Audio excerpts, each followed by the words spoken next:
নমস্কার, আমাদের YouTube channel গালভরা গপ্পে আপনাদেরকে স্বাগত।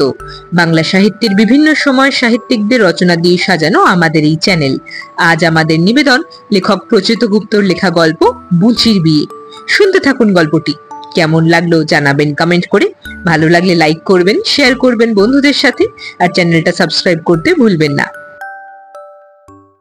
বুচির সম্বন্ধ এসছে, অতি চমৎকার সম্বন্ধ। এই ধরনের সম্বন্ধ এলে যে কোনো মেয়ে আনন্দে জ্ঞান হারিয়ে দড়াম করে পড়ে যাওয়ার কথা। মুখ দিয়ে হালকা গো গো আওয়াজ বেরোবে, বাড়ির লোক ছুটে এসে চোখে মুখে জলের ছিটে দিতে গেলে মেয়ে চোখ খুলে কটমট করে তাকিয়ে বলবে, হাউ ডিসকাস্টিং! আমাকে একটু নিজের মতো ফিট পর্যন্ত হতে দেবে না তোমরা? কি চাও তোমরা? তোমরা কি চাও আমি বাড়ি ছেড়ে চলে যাই? বুচি জ্ঞান হারায়নি, নিজের ঘরে কাঁদো কাঁদো মুখে বসে আছে। মনে হয় একটু পরে কেঁদেও ফেলবে। ব্যাপার কি? বুচির কি ছেলে পছন্দ হয়নি, নাকি সে বিয়েই করতে চায় না? কারোর সঙ্গে প্রেম টেম নেই তো? লাফাঙ্গি ধরনের বেকার কোনো ছেলের সঙ্গে প্রেম থাকলে এরকম হয়। খুব ভালো সম্বন্ধ এলে হঠাৎ করে প্রেমিকের জন্য দরদ উথলে ওঠে। আহারে মনুরে, তুই বড় ভালো রে, আমার প্রাণের গুলগুলি রে, তোকে ছেড়ে চলে যেতে হচ্ছে বলে তুই আমাকে ভুল বুঝিস না রে। ভাবতে ভাবতে চোখে জল এসে যায়। একে বলে লাফাঙ্গে সিনড্রোম। ভালো সম্বন্ধ এলে এই সিনড্রোম কাজ শুরু করে। বুচির কি সেরকম কিছু হলো? না, এর কোনোটাই ঠিক নয়। জীবনমুখী গানের মতো বুচি হলো বিবাহমুখী মেয়ে। বিবাহমুখী মেয়েদের মনে হয় যত দিন যাবে রোদে জলে গায়ের ফর্সা রং তামাটে মেরে যাবে। কানের পাশ দিয়ে হীরের টুকরো পাত্ররা সাঁই সাঁই করে পালাবে। সুতরাং দেরি করা মানে বোকামি। বুচির গায়ের রং ফর্সা না হলেও তাকে দেখতে বেশ। চেহারায় এক ধরনের মায়াকাড়া ভাব রয়েছে। তবে বুচি কখনো প্রেমের 100 হাতের মধ্যে দিয়ে যায়নি। প্রেমে তার ভয়, যদি ভুল হয়ে যায়, আকছাড়িত হচ্ছে, তখন দিন কাটবে রান্নাঘরে, ভালোবাসা ভেসে যাবে কাটা পোনার ঝোলে। সুতরাং নো রিস্ক। বাড়ি থেকে পাত্র খোঁজা চলছে, তাই ভালো। তারা হাত পাকানো মানুষ, ছেলের মুখ দেখেই ঝটপট বলে দিতে পারে পেটে কি আছে, মুক্ত না বজ্জাতি। তবে এই পাত্র নিয়ে বলার কিছুই নেই। ছেলে বুচির শুধু পছন্দ হয়নি, থর থর করে হাত পা কাঁপা ধরনের পছন্দ হয়েছে। বুচি বুঝতে পারছে এখনই তার আনন্দে ফিট হয়ে দড়াম করে পড়ে যাওয়া উচিত। তারপর ছেলেকে SMS পাঠিয়ে বলা দরকার, এই যে মশাই, আপনি না আসা পর্যন্ত আমার জ্ঞান কিন্তু ফিরবে না। আপনি এক্ষুনি আসুন, এসে আমাকে পাঁজা কোলা করে বিয়ের পিঁড়িতে নিয়ে গিয়ে বসান। বুচি সে সব কিছুই করছে না। সে ছল ছল চোখে বসে আছে। কেন? বুচির মামাতো বোনের বিয়েতে বুচিকে দেখে ছেলের মাথা ঘুরেছে। বিয়ের ভিড়ে বউ খুঁজে পাওয়ার নতুন কোনো ঘটনা নয়, অনেক ঘটে। সুন্দরীর হাসি মুখ দেখে দুম করে ছেলের মনে ধরে যায়। বুচির বেলায় ঘটেছে অন্য রকম। বুচির হাসি মুখ ছেলের মনে ধরেনি, মনে ধরেছে বুচির বিষম খাওয়া নাকের জলে চোখের জলের মুখ। সেদিন বিরিয়ানিতে বিষম খেয়েছিল বুচি, হেঁচে কেশে কেঁদে একাকার কাণ্ড। ছেলে ফট করে গেল প্রেমে পড়ে। আহা, কি সুন্দর বিষম! ঠিকানা জোগাড় করে বুচির বাড়ির সঙ্গে ছেলে যোগাযোগ করেছে নিজেই। Smart boy. ব্রাউন পেপারের খামে 2 রকম ফটো পাঠিয়েছে, হাফ সাইজ আর পাসপোর্ট। হাফ সাইজ ফটোতে ছেলে ওভারকোট পরে বস্টন শহরের ফুটপাতে বসে বার্গার খাচ্ছে, মুখ হাসি হাসি। পাসপোর্ট সাইজের মুখ গম্ভীর, সঙ্গে বায়োডেটা, পে স্লিপে জেরক্স। ছেলের পড়াশোনা কম্পিউটার নিয়ে, সঙ্গে বিদেশি ডিগ্রি, সেক্টর 5-এ মোটা বেতনের চাকরি, বায়োডেটা সংক্ষিপ্ত, সঙ্গে ডায়েট চার্ট।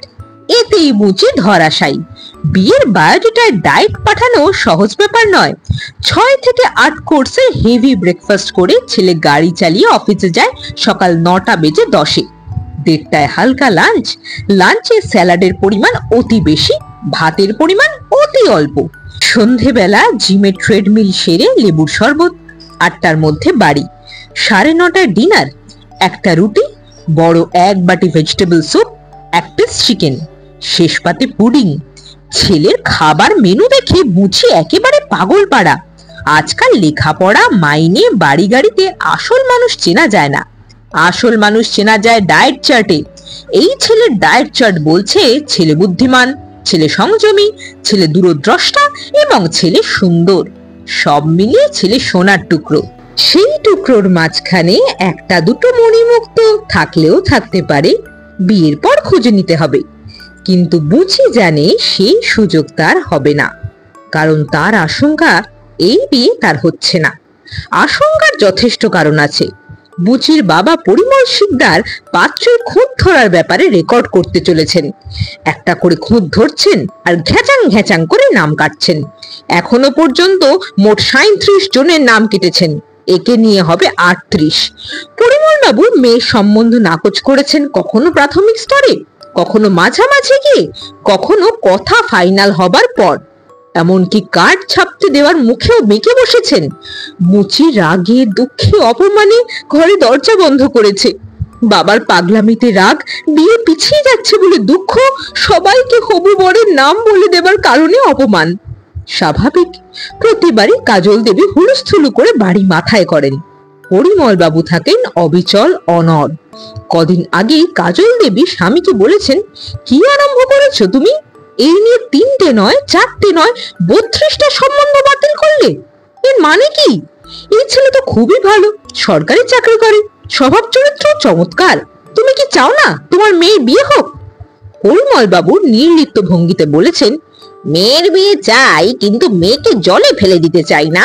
ছেলের স্বভাব চরিত্র ভালো ঠিকই, কিন্তু আজ সকালে খবর পেয়েছি ছেলের বসের স্বভাব চরিত্র ভালো নয়। বেটা ঘুষ নিয়ে ফেঁসেছে, এখন সাসপেন্ড হয়ে বসে আছে বাড়িতে। এই যে দেখো, কাগজে হারামজাদার ফটো বেরিয়েছে। কাজল দেবী আকাশ থেকে পড়লেন। অফিসের বস ঘুষ নিয়ে ফেঁসেছে তো ছেলের কি? ছেলে তো নেয়নি, তার ফটো তো বেরোয়নি। পরিমল বাবু হাত তুলে বললেন, যা বোঝো না তাই নিয়ে বক বক করো না। পাত্রের কথা বলতে গেলে সকলে বলবে ছেলে কাজ করে কোথায়, তখন কি বলবে? ঘুষ খাওয়া বসের অফিসে? না বললেও সবাই জেনে যাবে। বিয়ের দিন জামাই নিয়ে কেউ আলোচনা করবে না, গান্ডে পিন্ডে গিলবে আর জামাইয়ের বসকে নিয়ে গুজগুজ ফিসফিস করবে। ইম্পসিবল। জেনে শুনে আমি বুচির এই ক্ষতি করতে পারবো না। এ তো গেল বসের কারণে বিয়ে ভণ্ডুল। পাত্রের বাড়ির রান্নার মাসির কারণেও বিয়ে নাকচ করে দিয়েছেন পরিমল বাবু।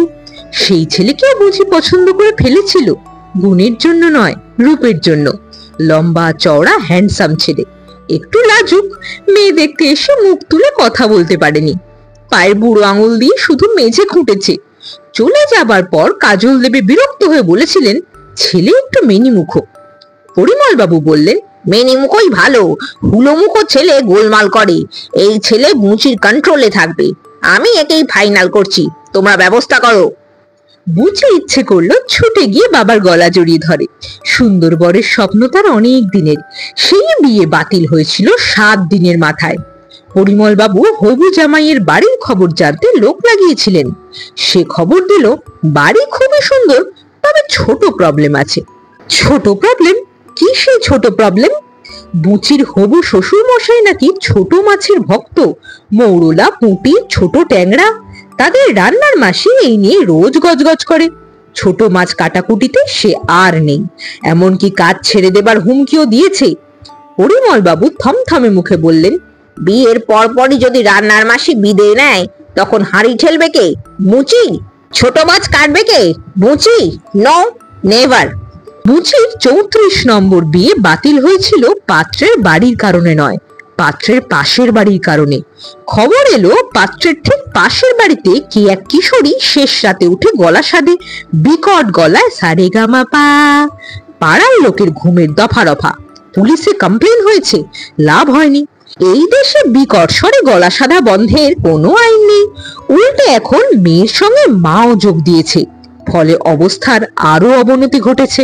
পরিমল বাবু আদরের মেয়েকে রাত জাগাতে রাজি নন, পাত্র যতই যোগ্য হোক, শ্বশুর শাশুড়ি যতই ভালো মানুষ হোক। তার মতে রাত জাগা ঢুলু ঢুলু চোখে থাকলে ভালো মন্দ সব সমান। পরিমল বাবু 37 নম্বর সম্বন্ধ বাদ দিয়েছেন একেবারে শেষ মুহূর্তে, বুচির হবু মামা শ্বশুরের কারণে। প্রতি রবিবার বিকেলে বুচির হবু শাশুড়ি তার ভাইকে দেখতে টালায় যান, নড়চড় হবে না, সুতরাং রবিবার বাড়ির গাড়িটি থাকে আটকা। পরিমল এটা মেনে নিতে নারাজ। বুচি কাতর গলায় বলে, বাবা ট্যাক্সি তো আছে, সমস্যা কি? পরিমল বাবু ফোঁস করে বলেন, আছে, কিন্তু তাতে প্রেস্টিজ নেই। আমার মেয়ে ফেলনা নয় যে গাড়িওয়ালা বাড়িতে বিয়ে দেওয়া সত্ত্বেও সে বাপের বাড়িতে ট্যাক্সি করে আসবে, কখনো নয়, কবি নেই। বুচি ক্ষীণ স্বরে বলল, রবিবার বাদ দিয়ে অন্যদিন এলে হবে না? পরিমল বাবু ধমক দিয়ে বললেন, না, হবে না। মনে রেখো, তোমার কাছে মামা শ্বশুর বড় নয়, বাবা বড়। বুচি নিশ্চিত এবারেও তার বাবা গোয়েন্দা লাগিয়ে খুঁত বের করবে। একদিন রাতে খেতে বসে গম্ভীর গলায় বললেন, ছেলে শুনলাম তার খাদ্য তালিকা পাঠিয়েছে। কেন? আমার তো ঘোড়ার কোনো প্রয়োজন নেই, আমার প্রয়োজন জামাই। কিন্তু ঘটনা তা ঘটল না।